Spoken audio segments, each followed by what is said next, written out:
Breaking this morning, Democrats are now back in control of the House as the midterms leave a power split in Washington.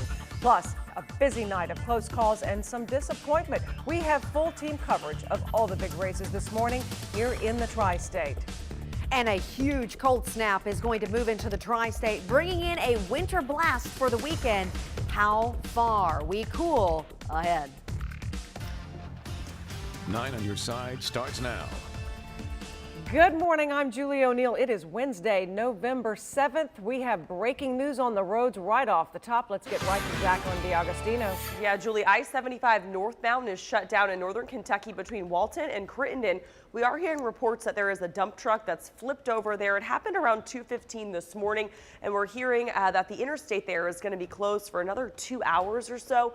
No word on injuries just yet, but again, 75 northbound, I think it's right around Crittenden Highway, but really between Crittenden and Walton, completely shut down. We're going to stay on top of this for you. Unfortunately, I don't think there's a great detour, but I'm going to try to work some things out and give you those options down there.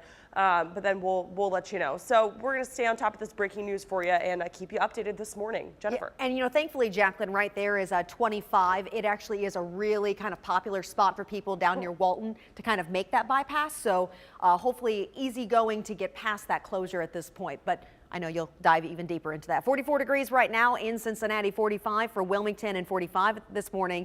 In Dry Ridge, it's cooler. We expected this to be kind of toward that cooling trend. And, you know, the high today of 52 degrees not only is yet another step back, but we just continue to cascade into this winter-like stretch. We will, though, get into a mostly sunny afternoon. So no weather concerns today, also not as windy. So good news there. But here is the cool air that's spilling in. So this is Canadian air that's bringing below average temperatures now to the upper part of the Great Plains. It's getting into the Midwest and it's settling in here. Coming up, the weekend numbers you cannot miss. Plus, Julie, we're breaking down that Bearcats forecast. That will be slightly cold.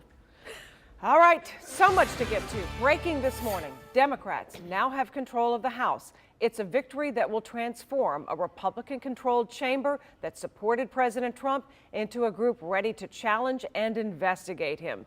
The president called House Minority Leader Nancy Pelosi to congratulate her on her party's success and acknowledge her call for bipartisanship. Thanks to you, we owned the ground. Thanks to you, tomorrow will be a new day in America. Pelosi plans to run for House Speaker, but there have been rumblings of challenges within the Democratic caucus. We'll watch it. We have so many close races to catch you up on. 9 on Your Side has full team coverage this morning on the races that are going to impact you. A race watched around the country was for Ohio's governor. Republican Mike DeWine pulling out the victory over Democrat Richard Cordray, Libertarian Travis Irvine, and Green Party candidate Constance Goodell Newton. DeWine beat Cordray to succeed term-limited Governor John Kasich.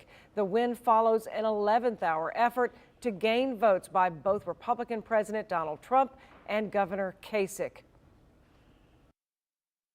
I'm Evan Millward with the Ohio GOP in Columbus, where a red wave sends them strength all the way down the ticket from Attorney General, Secretary of State, Treasurer, and lands Mike DeWine as the state's 70th governor. Here, if you stay late enough, you get a Fran DeWine brownie. Last night, DeWine striking a unifying tone in his victory speech. So come with us and be a part of this. Be a part of creating this new future, this new Ohio that we all can forge together. He was surrounded by his 8 kids and more than 24 grandkids. DeWine says his work starts first thing today, building his cabinet. He tells us he'll delegate John Husted as lieutenant governor to modernizing government operations using technology. What's the first thing you do tomorrow? I guess realize that this has actually happened. That might be the first thing, you know. Meanwhile, in Ohio's Senate race, Jim Renacci in Cleveland conceding to Sherrod Brown, the incumbent Democrat. With that exception, the GOP in Ohio very happy after last night's election. Mike DeWine says he is getting to work immediately this morning. In Columbus, I'm Evan Millward, 9 on Your Side. Thank you, Evan. In Ohio's 1st District congressional race, Republican incumbent Steve Chabot wins re-election, defeating Democrat Aftab Purevault and Libertarian Dirk Kubala. And Republican Brad Winstrup keeps his seat in the U.S. House, beating Jill Schiller. I'm Lisa Smith at the Republican Congressional Watch Party, and victory all around for Congressman Steve Chabot and Congressman Brad Winstrup.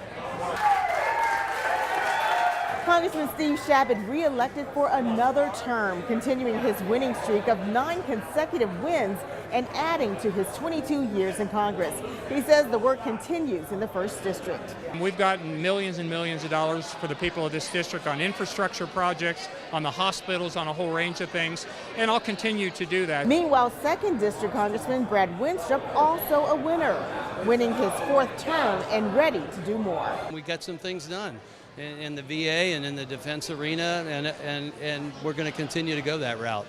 Both men headed back to Washington in a GOP sweep for the area. Lisa Smith, 9 on your side.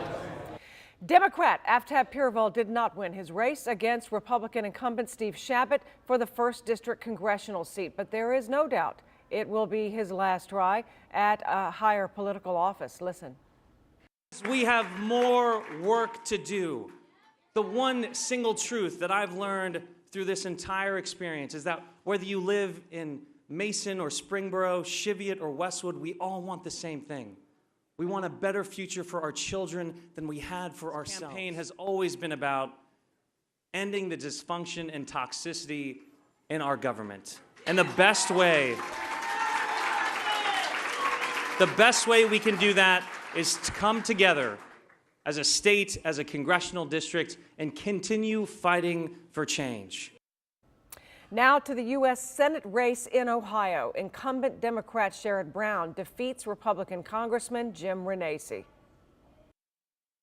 I'm Kristen Swilley at the campaign watch party for Richard Cordray and Sherrod Brown as voters here experienced a real mixed bag of results. The day started with both candidates hitting the trail hard, rallying last-minute support here in Columbus and in Cleveland. And many in this room hoped they would both be a part of a blue wave. But as both local and national results poured in, it became clear that was not to be. Both Cordray and Republican challenger Mike DeWine campaigned on more inclusive health care, touting the importance of covering those with pre-existing conditions. Ultimately, though, while Brown kept his seat, Cordray conceded. We fell short tonight. But while we were outspent, we proved that no amount of money can silence our collective voice. We will show America how we celebrate the dignity of work, how we honor organized labor and all workers, the waitress in Toledo, the nurse in Columbus, the office worker in Dayton, the mine worker in Coshocton. You can find the full scope of our political coverage on our website, WCPO.com. Reporting in Columbus, Kristen Swilley, 9 on your side. Thank you, Kristen. This story is getting a lot of talk this morning. The Hamilton County Commission race. Republican Commissioner Chris Monzell losing re-election against Democratic challenger Stephanie Dumas. She won by 9,000 votes. Her victory means a few firsts. Democrats now hold all 3 seats. There are 2 women on the board, and she's the first African-American woman to be elected commissioner in Ohio. Several schools regrouping this morning after security levies failed. Butler County was asking for a $1.5 million tax hike for Hamilton, Edgewood, Monroe, Fairfield, and New Miami school districts. 53% voted against it. Another rejected school safety levy, this one in Brown County. It was a $1.95 million countywide levy. Not on Your Side has all your local races in your community right now on WCPO.com. You can also check out who won the WCPO on the WCPO mobile app.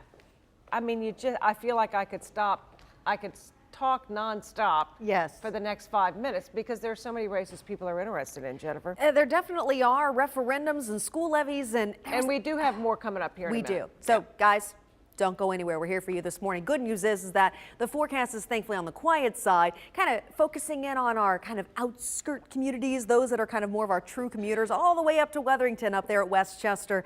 Yeah, I know you're up early already this morning. It's at least dry start to the day. And before you hit the road, do know that you will probably need to turn on the heat in the car this morning. Low 40s out the door, and the high only comes in at 52.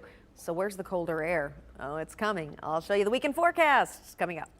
More election results straight ahead, plus breaking overnight, a man shot multiple times inside his home. What police are saying about the gunman this morning.